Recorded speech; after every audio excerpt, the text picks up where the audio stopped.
안녕하세요. 오늘도 사연살롱을 찾아주셔서 감사합니다. 40번째 생일을 앞둔 여성이에요. 아이 자라는 것만 알았지 내 나이 먹는 건 잊고 살았는데 정신 차려보니 벌써 40이 돼버렸네요.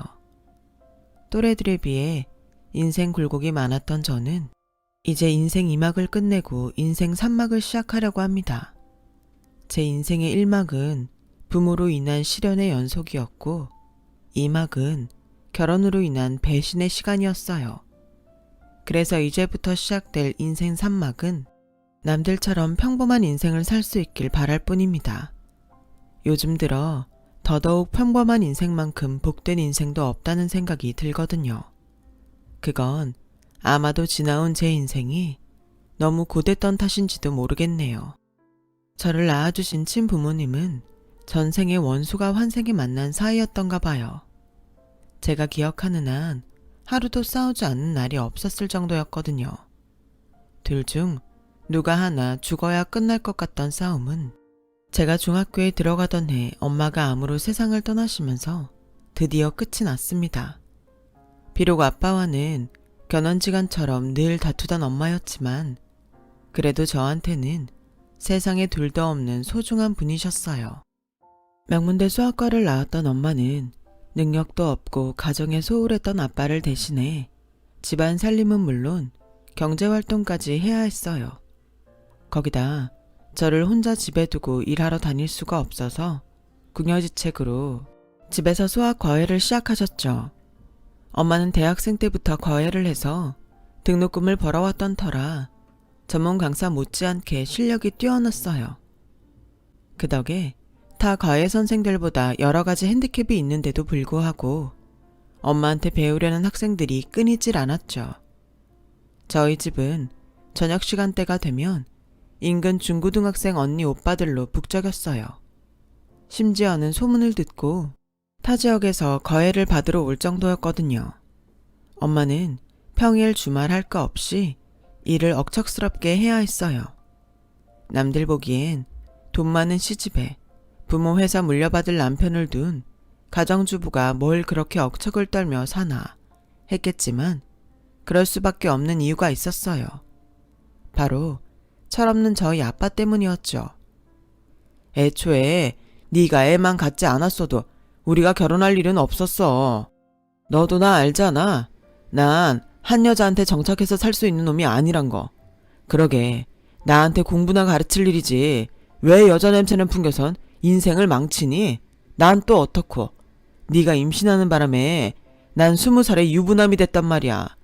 너만 아니었으면 나 이렇게 안 산다고. 그러니까 내 탓 말고 네 자신을 탓해. 난 네가 바라는 대로 결혼해줬으니까 더는 내 발목 잡지 말라고.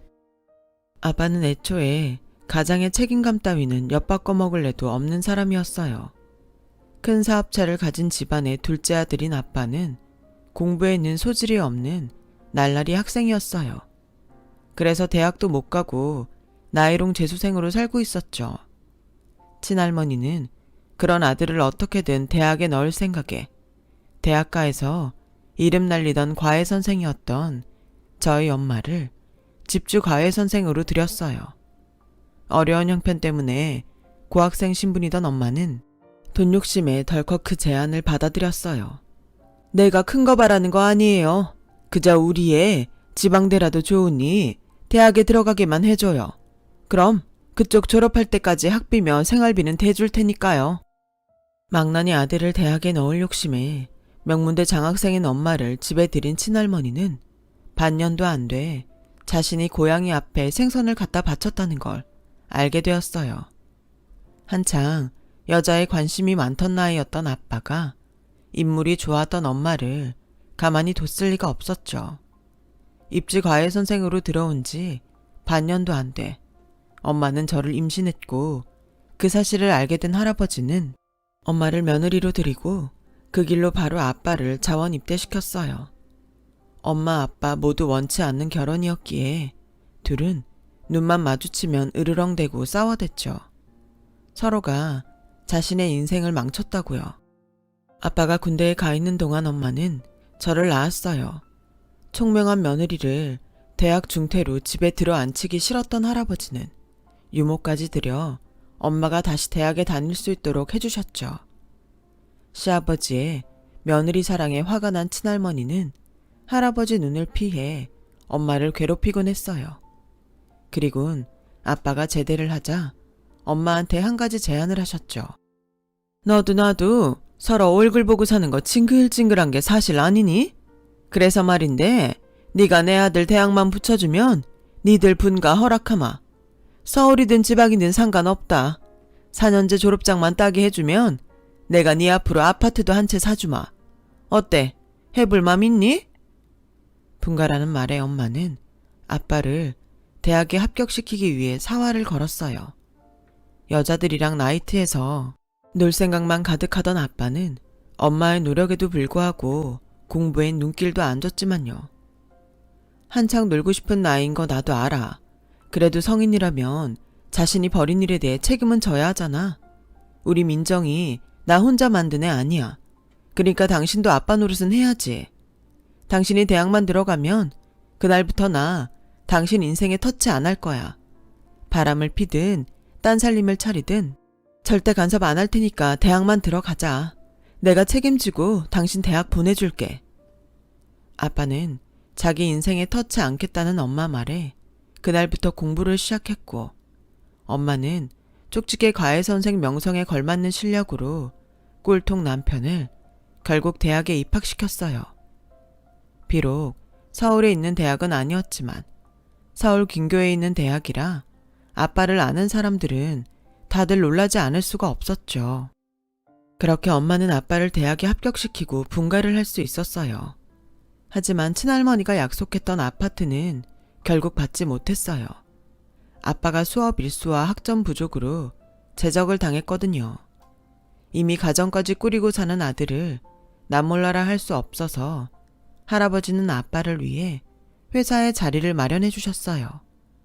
부모가 자기 때문에 체면 깎여가며 낙하산까지 태워서 자기 자리를 만들어준 걸 알면서도 아빠는 변하지 않았죠. 회사 일은 뒷전이고 놀러 다니기 바빴어요. 엄마한테 약속도 받았겠다. 아주 대놓고 여자들이랑 놀고 다녔죠. 그러면서 뭐라는지 아세요? 사람이 어떻게 밥만 먹고 사니? 가끔은 라면도 먹고 빵도 먹고 하는 거지. 네가 나랑 결혼했다고 해서 내 라이프 스타일까지 관여할 생각은 하지 않았으면 좋겠어. 정 억울하면 너도 남자 만나고 다녀. 잘못했다고 무릎 꿇고 싹싹 빌어도 모자랄 판에 아빠는 뻔뻔하게 엄마의 자존심을 긁었고, 그날 이후 엄마는 더 이상 아빠한테 기대를 하지 않게 되었어요. 그런데도 왜 이혼은 하지 않았냐고요? 바로 저 때문이었어요. 당시 엄마는 병원에서 이미 시한부 판정을 받은 상태로 언제 목숨이 끊어져도 놀랍지 않을 정도로 몸이 많이 안 좋았어요. 기적이 일어나지 않는 한 1년도 버틸 수 없는 상황이었으니까요. 그래서 변변치 않은 사람이지만 그래도 제 곁에 아빠를 붙잡아 두려고 안간 힘을 쓰고 참았던 거였죠. 그렇게 무책임하고 창피함도 모르는 아빠는 필요 없었는데 말이에요. 엄마는 아빠한테 자신의 상태를 솔직히 밝히고는 아빠한테 마지막으로 부탁을 했어요. 나 죽는 걸 무기로 구차하게 당신 협박할 생각 초도 없어. 생각 같아선 암 걸린 것도 당신한테 비밀로 하고 싶지만 우리 민정이 때문에 할 수 없이 하는 거야. 당신이랑 나는 이미 오래전부터 깨진 사이지만 민정이는 아니잖아. 부탁이야. 우리 민정이만큼은 제대로 키워줘. 적어도 애한테는 추잡한 모습은 보이지 말란 말이야. 그 정도는 해줄 수 있지? 죽음을 앞둔 아내 앞에서 아빠는 마지못해 약속을 했어요. 하지만 3개월 뒤 엄마가 세상을 떠나자 아빠는 기다렸다는 듯이 집에 여자를 들였고 1년도 채 안 돼 재혼을 했어요. 새엄마는 정말 얕고 못된 여자였어요. 할머니 할아버지 앞에선 세상 둘도 없는 현모양처처럼 그렇게 굴었지만 저와 단둘이 있을 때는 완전 180도 달라졌거든요. 자신이 세워놓은 계획에서 조금만 어긋나도 잠도 안 재우고 괴롭혔어요. 용돈도 다 끊고 제 일거수일투족을 감시하며 피를 말렸죠. 말로는 훈육이라고 했지만 실상은 괴롭힘, 그 이상 그 이하도 아니었죠. 더는 이렇게 살 수 없어서 아빠랑 친할머니한테 하소연도 해봤지만 소용없었어요. 약은 새엄마가 평소에 얼마나 약을 쳐놨는지 아무도 제 말을 믿어주지 않았거든요. 어머님, 다 제가 부족한 탓이에요. 우리 민정이 밖에서 손가락질 받지 않도록 제 딴에 노력한 건데 애가 그 마음을 받아주질 않네요. 눈물까지 짜가며 연기를 하는데 정말 미치고 팔딱 뛰겠더라고요. 거기다 제가 훔치지도 않은 돈을 훔쳤다고 아빠한테 이르질 않나? 나한텐 연락도 안 해놓곤 가족 모임도 빠지고 나쁜 애들이랑 놀러 나갔다고 거짓말을 하지 않나? 집안에서 저를 도려내려고 온갖 폐악질을 해댔어요. 그러다가 저랑 말다툼이 있었는데 제 성질을 못 이겨 스스로 집안 살림을 던지고 그 바람에 손을 다쳐놓고선 때마침 퇴근한 아빠한테 달려가 울면서 제가 자기를 죽이겠다고 협박하며 일해놨다고 거짓말을 하지 뭐해요. 저는 절대 아니라고 억울하다고 항변했지만 아빠는 제 말은 듣지도 않고 뺨을 치더군요. 너 같은 건 태어나지 말았어야 했어. 너 때문에 네 엄마나 나나 얼마나 지옥 같은 인생을 살았는지 아니? 근데 이젠 새엄마까지 괴롭혀? 차라리 내 집에서 나가! 내 눈앞에서 사라지라고! 지금껏 단 한 번도 절 안아준 적 없던 아빠는 드디어 본심을 말하더군요. 아빠는 여전히 제가 당신 인생을 망쳤다고 생각하고 있었던 거예요. 그런 얘기를 듣고 나니 더는 집에 있을 수가 없더라고요. 그래서 그 길로 나왔어요. 지갑도 외투도 없이 집을 나온 저는 정처 없이 걷고 또 걸었죠. 그렇게 한참을 걷다 보니 처음 와보는 동네더라고요. 공원 화장실에 들어가 문을 걸어 잠그고 그날 밤을 보냈어요. 잠도 오지 않더라고요. 세상에 혼자 버려진 기분이 들었거든요. 날이 밝자 청소를 하시는 아줌마가 들어오셔선 밤새 여기서 잤냐며 집이 어디냐고 물으셨고 겁이 난 저는 미친 듯이 도망쳤어요. 그렇게 한참을 달려 도착한 곳은 재래시장이었어요. 어디선가 풍겨오는 구수한 냄새에 이끌려 가보니 시장통에 있는 백반집이더라고요. 전날 오전부터 한 끼도 못 먹은 저는 배에서 꼬르륵 소리가 들렸어요. 그러면 안 되는 걸 알면서도 식당으로 들어갔죠. 자리에 앉자마자 주인 아주머니는 제 앞에 밥상을 차려주셨어요. 백반 한 가지만 파는 집이라서 달리 주문을 받을 것도 없었거든요. 수북이 나온 머슴밥을 개눈 감추듯 해치운 저는 그제야 정신이 들었어요. 수중에 돈이 없다는 걸 깨달은 거죠. 어떻게 해야 하나 눈치를 보고 있는데 마침 시장 손님들로 가게 안이 북적이길래 기회를 봐서 도망을 쳐야겠다 생각했어요. 그래서 주인 아주머니를 피해 문가로 갔는데 마침 안으로 들어오던 손님과 부딪혀 엉덩방아를 찍었지 뭐예요. 그 바람에 주인 아주머니가 주방에서 나오셨어요. 그때 그 손님이 놀라서 사색이 된 저를 보시더니 그러시더군요. 밥을 먹었으면 돈을 내야지. 어디 쥐새끼처럼 도망을 치려들어. 그 소리에 손님 하나가 당장 경찰을 부르겠다고 하자 아주머니 말리셨어요. 됐어. 경찰에 오면 내 밥값 내준대.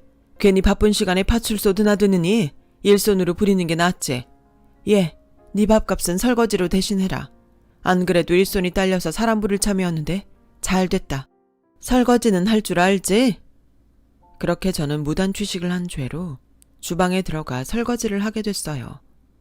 빈 그릇이 쉴 새 없이 들어와서 점심도 거른 채 설거지를 해댔어요.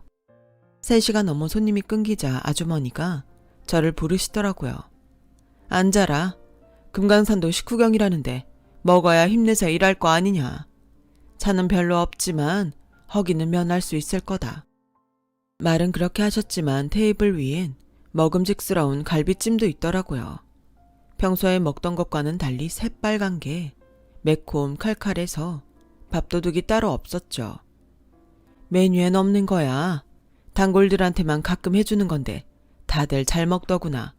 네 입맛에도 맞니? 밥 먹고 돈도 안 내고 도망치려던 제게 아주머니는 단골용 갈비찜까지 해주시며 다정하게 대해주셨어요. 먼 사연이 있어서 집을 나왔는가는 모르겠다만 갈 곳 없으면 여기서 지내라. 세상이 얼마나 흉흉한데 혼자 그러고 다녀. 가게 안쪽에 나 자는 방 있으니 거기서 같이 지내자. 언제든 집에 갈 마음이 생기면 말하고. 알겠니? 엄마가 돌아가신 후로 처음으로 받아보는 친절에 순간 울컥했어요. 그래서 닭똥 같은 눈물을 뚝뚝 흘리며 매콤한 돼지갈비찜을 먹었죠. 그렇게 시작된 아주머니와 저의 동거는 지금까지도 이어지고 있어요. 아주머니와 함께 그 가게에서 살게 된 저는 식당 일을 거들며 아주머니 친딸처럼 지내게 되었거든요. 아주머니는 가난한 부모 손에 이끌려 부잣집 씨바지로 들어갔었더라고요. 그 집에서 아들을 낳아주고 3-7일도 안 돼 집에서 내쫓겼다나 봐요. 눈 감으면 그 집에 두고 온 아들이 아른거려서 몇 번이나 찾아갔었지만 그 집에선 아들 얼굴도 보여주지 않고 매질을 당하곤 내쫓김을 당했죠. 그러다 언젠가 찾아갔더니 그 사이 이사를 가고 없더래요. 그렇게 자식과 생이별을 하게 된 아주머니는 이 집 저 집 돌며 식당 일을 하다가 지금의 가게를 차리셨대요. 저를 보는 순간 오래전 두고 온 아들이 생각나 쫓을 수가 없었던 거죠. 어떻게든 살다 보면 사라지는 게 인생이다. 한마는 나도 살잖니. 공부 더 하고 싶으면 학교도 보내주마. 고등학교도 졸업 못한 제가 불쌍해 그랬는지 아주머니는 종종 그런 얘기를 하셨어요. 하지만 맨몸으로 들어와 얹혀 사는 것도 미안한데 그럴 수는 없었어요. 그래서 원래 공부엔 소질이 없었다고 둘러댔죠. 아주머니는 그동안 몸 생각 않고 힘든 일을 하고 살아온 탓에 온 몸이 종합병원 수준이었어요. 밤마다 끙끙 앓으셨고 드시는 약도 많았어요. 하지만 연세가 드실수록 상태는 점점 악화돼서 언제부턴가는 손마디가 아파서 젓가락질도 힘들 정도가 되었죠. 그래서 가게 일은 나한테 맡기고 좀 쉬시라고 했어요. 늦음하게 얻은 딸 덕에 60줄에 벌써 뒷방 늙은이가 됐구나. 미안한 마음에 장난처럼 이런 말씀을 하시는데 제 마음이 다 짠하더라고요. 그 사이 가게 장사가 손에 익어 내심 자신감이 붙었던 저는 아주머니의 특선 메뉴였던 매운 갈비찜을 정식 메뉴로 올려 팔기 시작했어요. 한창 매운맛에 빠져있던 사람들은 구름같이 몰려들었고 결국 가게를 확장해 본격적으로 매운 갈비찜 장사를 시작했어요.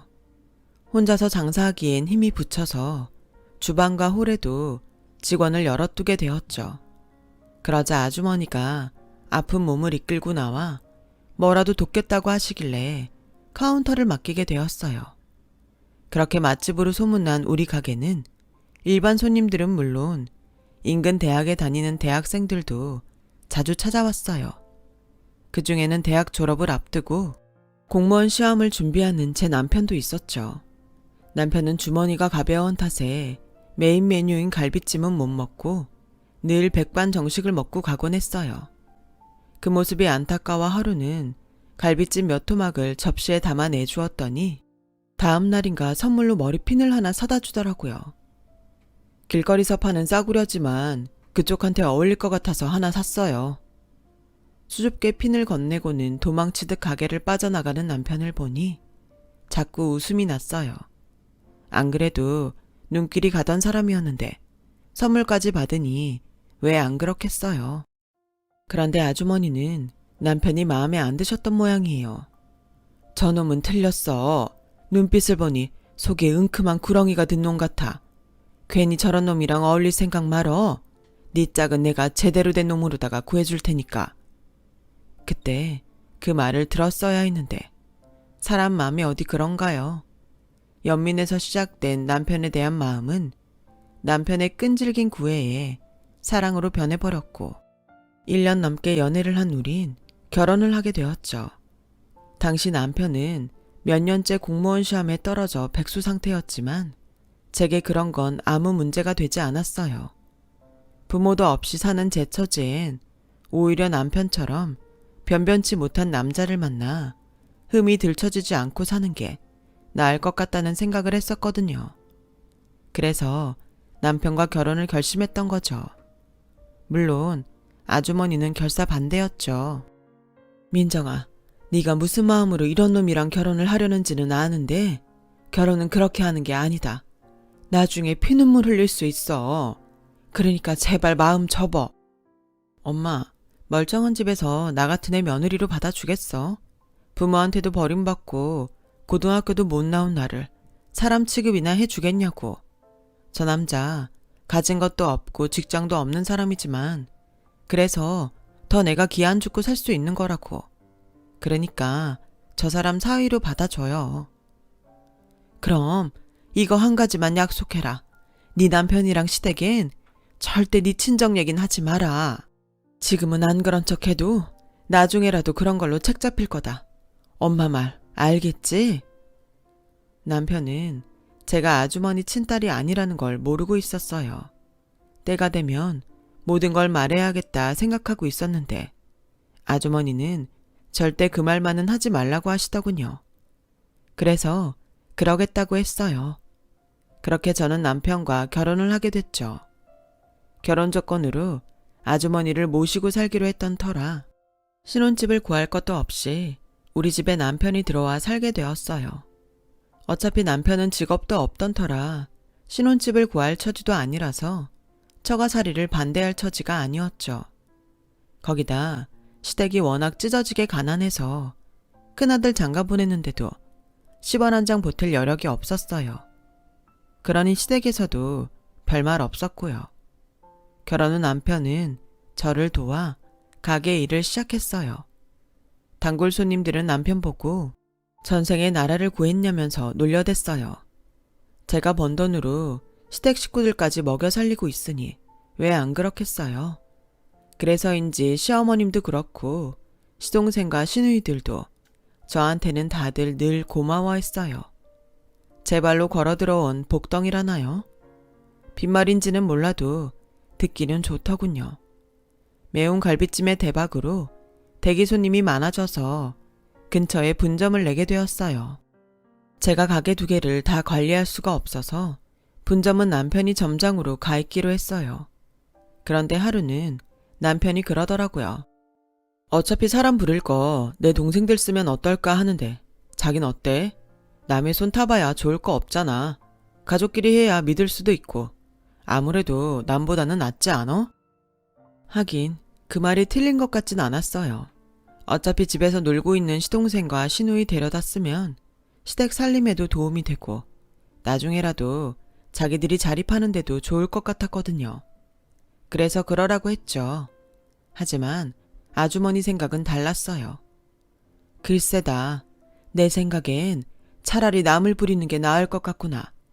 처음엔 내 식구들 위한다고 한 일이 종국에 가선 서로 간에 의만 상하고 관계만 불편해질 수가 있거든. 어련히 네가 알아서 하겠지만은 엄만 솔직히 걱정이 된다. 저라고 찜찜한 마음이 없었겠어요. 그래도 남편이 한번 해보겠다고 덤빈 분점인데 힘을 실어주는 편이 나을 것 같아 마지못해 허락을 했어요. 분점도 본점 못지않게 매상에 잘 나와서 그나마 다행이다 싶었죠.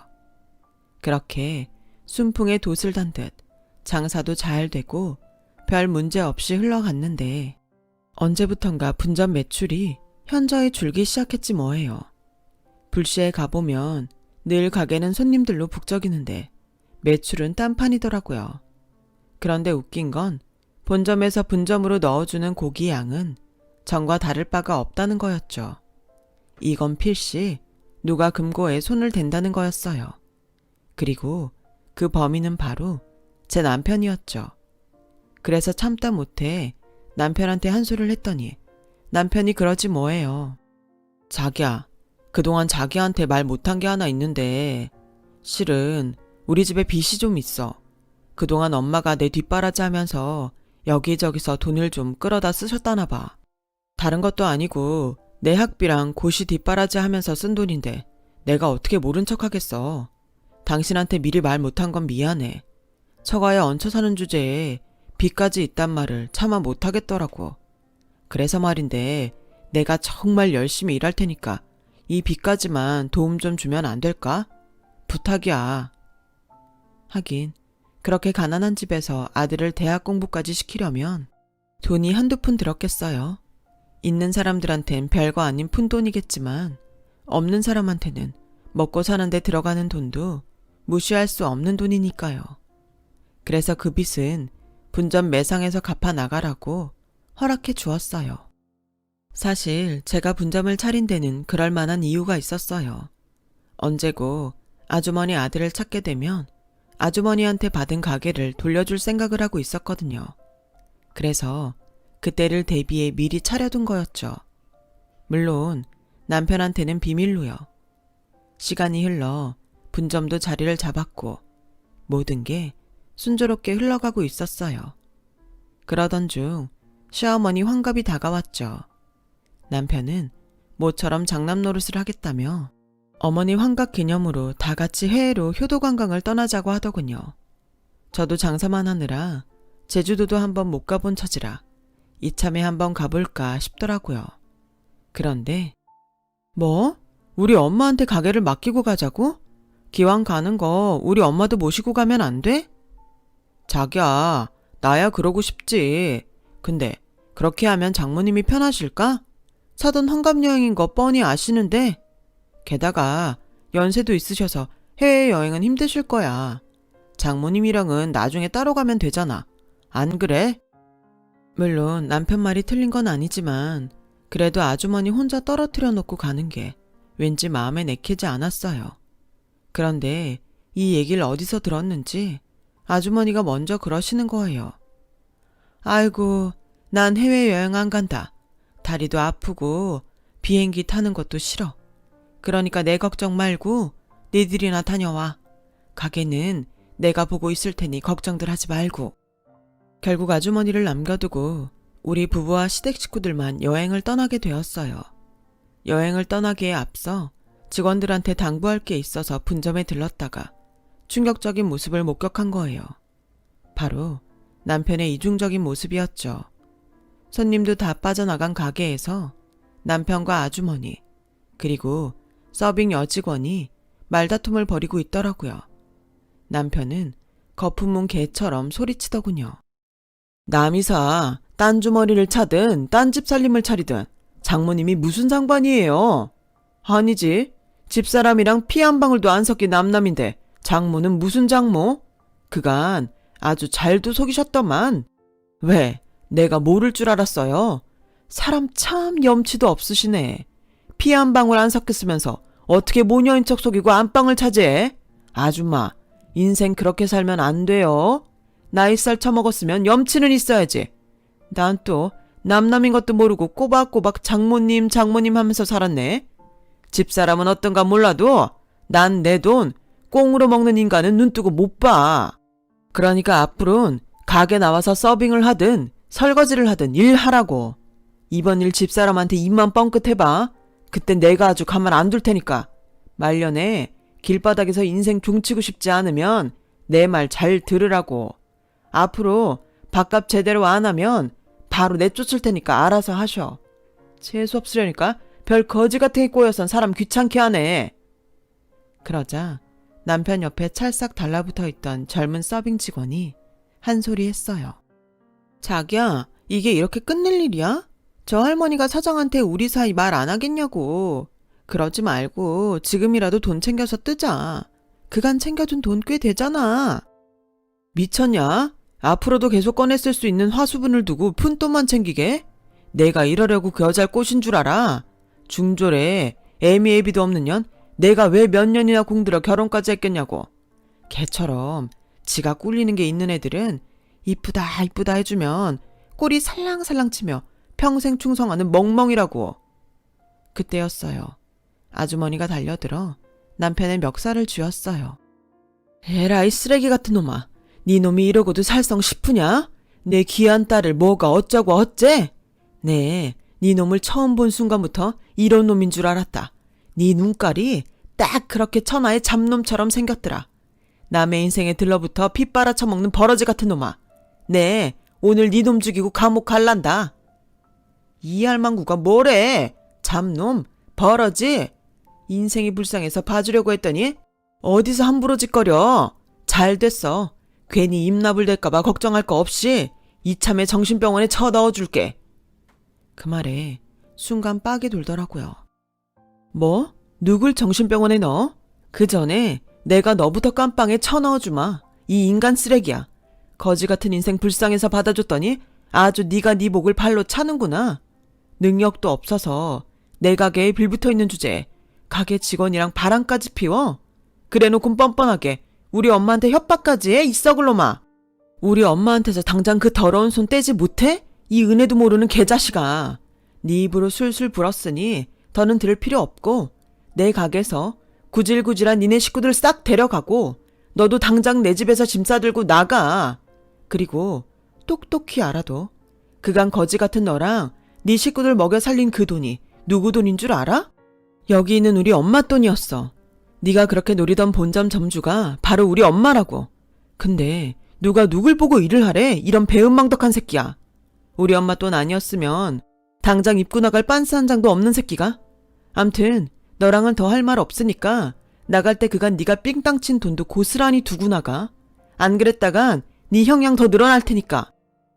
여보, 형량이라니 무슨 형량? 몰라서 묻니? 사기 결혼에 공금횡령. 네가 저지른 죗값은 받아야지. 남의 인생 망쳐놓고 입 싹 닦으면 그만인 줄 알았니? 어차피 넌 돈도 없으니 빵에 들어가서 몸으로라도 때워. 어디 한번 당해보라고. 그 길로 전 남편과 시댁 식구들을 가게에서 내쫓았어요. 그리곤 바로 변호사를 고용해 소송에 들어갔어요. 거머리 같은 그놈 빤스 한 장까지 탈탈 다 털 생각입니다. 다시는 인생 그따구로 못 살도록 제대로 정신교육 시키려고요. 서빙 여직원한테도 상간녀 위자료 소송을 걸었어요. 그랬더니 울고불고 용서해달라면서 그간 남편이 빼돌린 돈의 출처와 장부를 가져왔더라고요. 그 덕에 재판에서 유리하게 써먹었네요. 아무튼 이번 일로 깨달았습니다. 어른들이 아니다 하는 사람하고는 절대 결혼해선 안 된다는 걸요. 더불어 함부로 상대를 동정해서도 안 된다는 것도 말이죠. 제 사연 들어주셔서 고맙습니다. 여러분들의 곁엔 거머리보다 나무 같은 사람들이 많기를 바랍니다. 항상 건강하세요. 여러분, 사연 댓글에 응원과 현명한 조언 부탁드려요. 좋아요와 구독은 저에게 큰 힘이 됩니다. 오늘도 좋은 일 가득하세요.